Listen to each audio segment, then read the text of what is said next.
নমস্কাৰ মই গীতাঞ্জলি শৰ্মা পুনৰ এটা ইনফৰ্মেটিভ ভিডিঅ' লৈ আহিছো কাণৰ মাসাজ মানে কাণৰ মালিশ কৰি আমি ইমান বেছি উপকৃত হ'ব পাৰো আমাৰ কাণ দুখনত প্ৰায় 200তকৈও বেছি পইণ্টছ আছে এই পইণ্টছসমূহ আমাৰ শৰীৰৰ লগত কানেক্টেড মানে আমাৰ শৰীৰৰ বিভিন্ন অংগৰ লগত জড়িত হৈ আছে আজি মই কাণৰ যিকেইটা মালিশ কৰি দেখুৱাম এই মালিশ কেইটা পুৰুষ মহিলা আটাই কৰিব পাৰিব সদায় কৰিব পাৰিব তেন্তে আহক শিকি লওঁ এই মালিশ কেইটা কেনেকৈ কৰিব লাগে যেটো প্ৰথম মাসাজ সেই মাসাজটোত আমি কাণ দুখনত এনেকৈ ধৰি টানিব লাগিব 30 সেকেন্ড 30 সেকেন্ড এনেকৈ আমি টানিব লাগিব এনেকৈ এই মালিশটো কৰিলে ষ্ট্ৰেছ এংজাইটি দূৰ হ'ব মানসিক অৱসাদ অশান্তি দূৰ হ'ব টক্সিন ৰিলিজ হ'ব শৰীৰৰ পৰা অদৰকাৰী বস্তু বাহিৰৰ উলিওৱাত সহায় হ'ব আৰু লগতে স্কিন ইমপ্ৰুভ হ'ব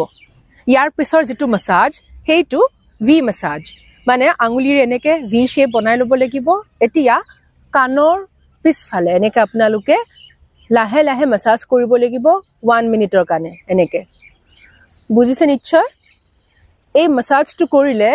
নাৰ্ভ এন্ডিংছ ষ্টিমুলেট হ'ব ছালৰ উজ্জ্বলতা বাঢ়িব আৰু তেজৰ চলাচল বৃদ্ধি হ'ব এনেকে কৰক 1 মিনিটৰ কাৰণে ইয়াৰ পিছৰ মাসাজটো কৰিবলে আপোনালোকে কাণ দুখনক ফোল্ড কৰিব লাগিব 30 সেকেন্ডৰ কাৰণে কেনেকৈ কৰিব কাণ দুখন এনেকৈ হেঁচি ধৰিব লাগিব ফোল্ড কৰিব লাগিব এবাৰ আপোনালোকে ৰিলিজ কৰিব পাৰে মানে এবাৰ এৰি দিব আকৌ হেঁচি ধৰিব আকৌ এৰি দিব ঠিক আছে এনেকৈ কৰিলে ফিল গুড হৰমন ৰিলিজ হয় খুব ভাল লাগিব আপোনালোকৰ বডি পেইন নাইকিয়া হ'ব আৰু ইমিউনিটি বুষ্ট হ'ব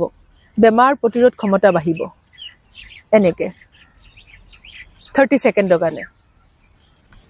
ইয়াৰ পিছত আপোনালোকে কাণৰ 4টা পইণ্টত মালিশ কৰিব লাগিব সেই পইণ্ট কেইটাত মালিশ কৰিলে আপোনালোকৰ বডি ডিটক্সিফাই হ'ব ৰাতি টোপনি ভাল হ'ব লগতে যদি মাইগ্ৰেনৰ সমস্যা আছে আৰু মূৰৰ বিষ হয় সঘনাই হেয়া দূৰ হ'ব কাণৰ পইণ্ট কেইটা দুয়োখন কাণত এনেকে 1 2 3 and 4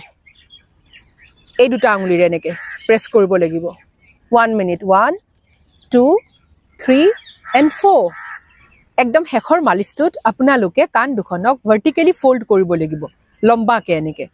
ভাৰ্টিকেলি কাণ দুখনক ফোল্ড কৰিলে আপোনালোকৰ ডিঙিৰ বিষ নাইকিয়া হ'ব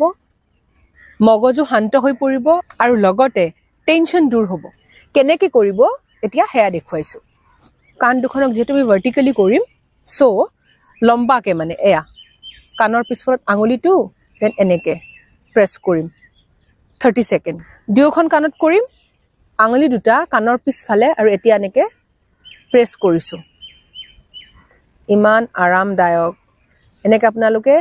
30 সেকেন্ড কৰক অকমান প্ৰেছাৰ এপ্লাই কৰিব মানে অকমান জোৰকে টিপিব এনেকে তেন্তে আজিলৈ আহিছো এটা নতুন ভিডিঅ'লৈ আপোনালোকৰ মাজলৈ পুনৰ আহিম stay happy and stay healthy love you all